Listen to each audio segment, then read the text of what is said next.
Nessa aula, nós vamos desvendar e desmistificar os parâmetros do Revit. Logo de cara, eu sei que muitos de vocês vieram do SketchUp, ou seja, já projetam no SketchUp, e eu já quero simplificar para vocês aqui que os dois parâmetros, os dois formatos que a gente tem para criar parâmetros é como se fossem os componentes do SketchUp.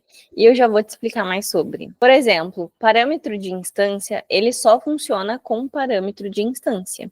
Ele não vai funcionar com outros parâmetros de tipo quando você for inserir fórmulas. Então, por exemplo, você está criando um parâmetro de tipo e aí você vai inserir uma fórmula nele relacionando um outro parâmetro de tipo, você consegue. Agora, se você está criando um parâmetro de tipo e depois querendo vincular ele nas fórmulas com um parâmetro de instância, aí você não consegue e vice-versa, tá? Com um parâmetro de instância, tentando inserir nas fórmulas um parâmetro que você criou inicialmente como um parâmetro de tipo, você não consegue usar ele nas fórmulas depois. Vai dar interferência. Então, se atentem a isso. É só entender que, se você criou parâmetro de tipo, o ideal é que você continue criando parâmetros de tipo. Não tem nenhuma regra, tá? Mas é só para você entender e saber. Se você criou parâmetros de instância, eu aconselho e recomendo que você continue criando parâmetros de instância, porque depois, na hora de vincular e tornar esse bloco ajustável, parametrizável, vai ser muito mais simples. Então, como eu estava dizendo para vocês, os parâmetros, eles são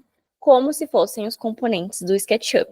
E aí a gente tem o parâmetro de tipo, que é um componente, ou seja, quando você copia ele e altera um deles, ele altera todos. E aí, quando você cria em parâmetro de instância, ele é único. É como se você fosse lá no componente do SketchUp e clicasse com o botão direito do mouse e selecionasse a opção tornar único.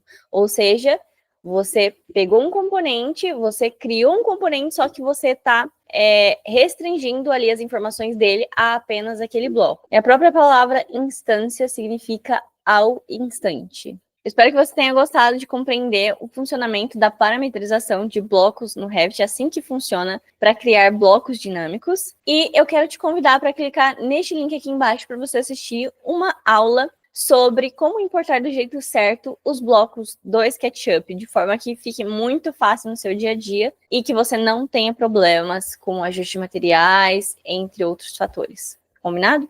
Então é só clicar aqui embaixo no link da descrição. E além disso, vou estar deixando também um segundo link, que é para você acessar os meus blocos dinâmicos que eu criei aqui para o NP Escritório, para que você possa usar com facilidade também no seu dia a dia. Não tenha que se desdobrar, entender a complexidade da coisa e a fundo, se você não quiser, de forma muito simples. Então, os blocos que eu estou colocando nesse segundo link, eles são dinâmicos, são completamente dinâmicos. Você desmarca e marca as coisas, coloca a medida, ele se ajusta, então é perfeito para produzir de forma rápida no Revit. Inicialmente são blocos de interiores, tá bom? Então é isso, gente. Até o próximo vídeo.